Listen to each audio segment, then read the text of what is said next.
You. You kept telling me that my reputation was in danger. But I think this may well turn out to be my most famous exploit.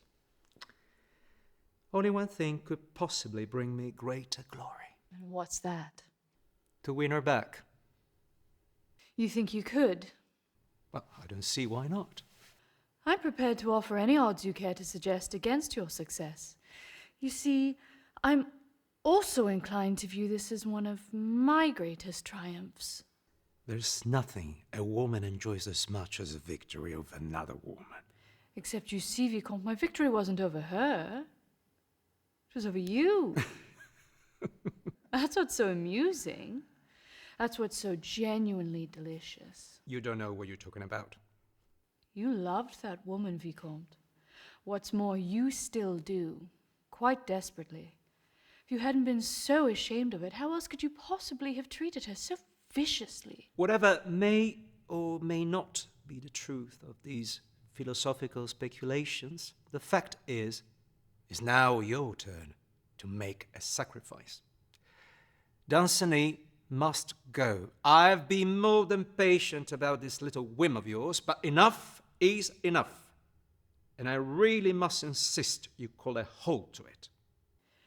One of the reasons I never remarried, despite a quite bewildering range of offers, was the determination to never again be ordered around. So I must ask you to adopt a less marital tone of voice. She's ill, you know. I made her ill for your sake. So the least you can do is get rid of that colourless youth. I should have thought you'd have had enough of bullying women for the time being. Right.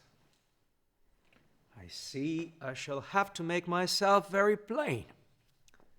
I've come to spend the night, and I shall not take at all kindly to being turned away.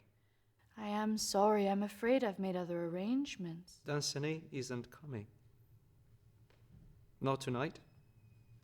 I know, because I arranged for him to spend the night with Cécile. Oh, now I come to think of it, it did mention it was expected here, but when I put it to him that he really have to make a choice, I must say, he didn't hesitate for a second. He's coming to see you tomorrow, to explain and to offer you his eternal friendship. That's enough, Vicomte. You're absolutely right. Shall we go up? Unless you prefer these, if memory serves, rather purgatorial sofa. I believe it's time you were going. No, I don't think so.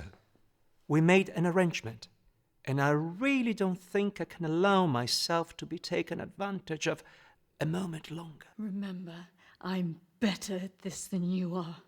Perhaps, but it's always the best swimmers who drown. Now, yes or no?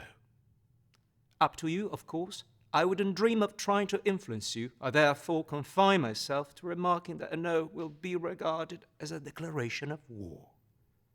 So, one single word is all that's required. All right. War.